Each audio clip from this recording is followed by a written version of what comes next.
If the post-colonial African country is to succeed, the tribe must die. And the tribe must die because if the tribe does not die, then the new nation will never thrive. Like I told you in a previous video, no one ever respect a poor person. No one ever respects someone who has nothing to offer.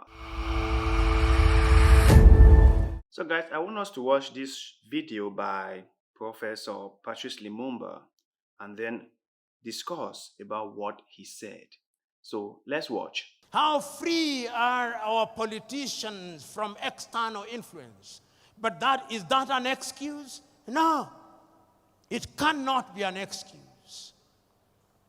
Leaders in a multi-ethnic environment must also be different. You know, Nigeria, as Chinua rightly said, like all African countries, is an artificial entity. Chinua says in his book, The Trouble with Nigeria, that there is nothing comparable to how the European nations were created. There is no Nigerian, Chinua Achebe says, in the same way as there is a Danish or a Swedish or a Norwegian. Nigeria is a unique state with many states. The same is true of Kenya. The same is true of Ghana. Nigeria possibly has over 500 nations within her. Tanzania, 136. The Democratic Republic of Congo, 306. Kenya, 42. Uganda, 56. In order to be a leader in such countries, those who have the honor and privilege must be men and women who are prepared to ensure that they weld the bonds amongst those people. I understand that many times on this show I have blamed the West for some of the issues that have been going on or are still going on in Africa. And if truth be told, yes, they have contributed to some of the terrible things or some of the terrible situations that we all face in Africa. But I have also said that they are not entirely to be blamed for that, because our leaders have been complacent to all these things. Our leaders have not been there to serve the people, to make sure that the people are okay, to make sure that the people can live happily. They are there to serve themselves, their political elite or political friends, their families, and in a wider extension, the West. How can you be a leader in a country where your people don't have anything, where the masses are suffering? You call yourself a good leader when you spend most of your time abroad. You call yourself a good leader when you don't have anything significant to prove yourself as a leader to your people. You call yourself a leader where your people cannot have jobs to do. You call yourself a leader where you single-handedly have killed the private sector just so that the people can all be dependent on you. You somehow believe that if the people are successful, they might challenge your power. They might go against your will. They might challenge your authority. So you single-handedly make sure that they are all dependent on you. You willingly make the people your beggars. You now give them handouts, and they are so happy when you give something like that to them. It's so sad. It's so terrible. Leaders in Africa need to wake up. They have to understand that they are there first and foremost to serve their people. They are there because they promise to provide for the people. They must live up to their promise. It's so sad. That's why we Africans do not get respect abroad. Like I told you in a previous video, no one, no one ever respect a poor person. No one ever respects someone who has nothing to offer.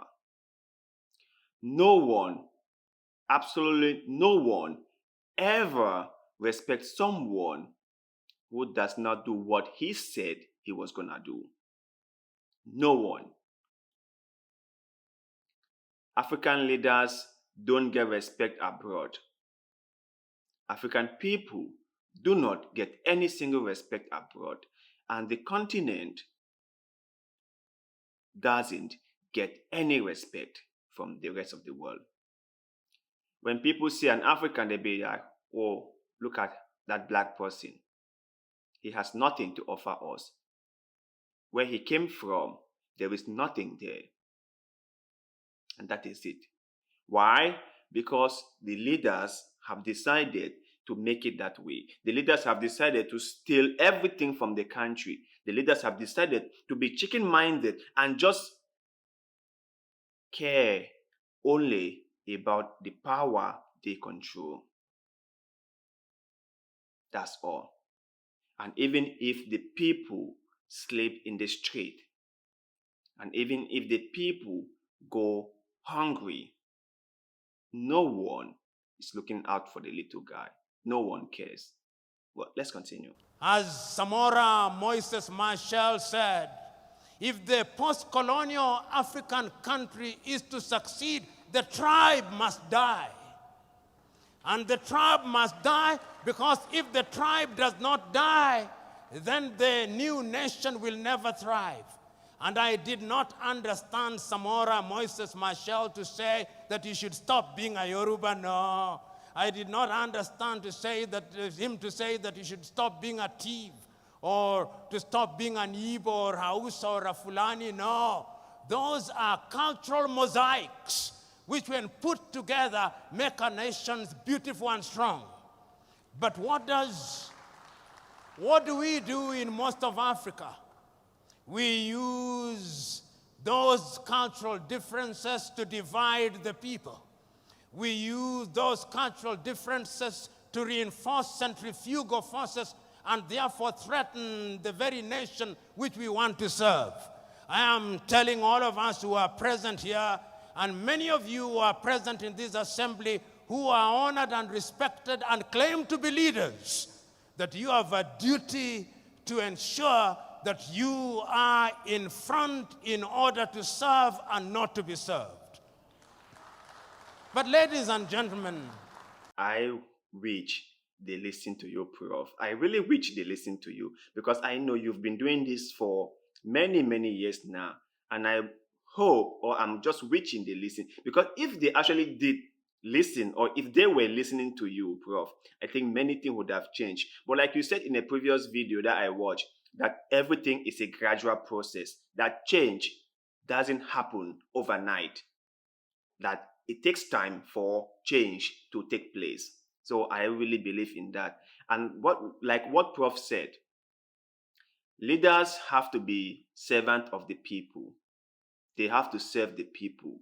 But it's only in Africa when you see a leader who doesn't care what the people think.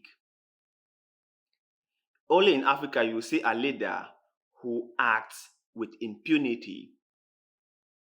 Only in Africa that the thoughts of the people don't count. Only in Africa that you will see tribalism and favoritism play everywhere. They have used it to overshadow any other thing. People rather give a job to someone who is from their tribe but who is not qualified, rather than give it to someone who is qualified but not from the same tribe. The country has been divided in tribal lines. People from this tribe this way, people from the other tribe this way. I need to follow my leader because he is from this tribe. I need to follow this leader because he is from this other tribe. And I tell you, my brothers and sisters, that has been Africa's biggest problem. The fact that we have totally refused to let go those tribal influences. We have been soaked in by it. And like Prof said, unless we kill the tribe, the nation will never grow.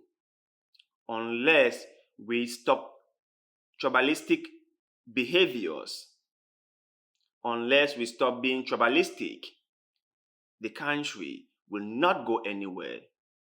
We will keep on failing. So to my brothers and sisters,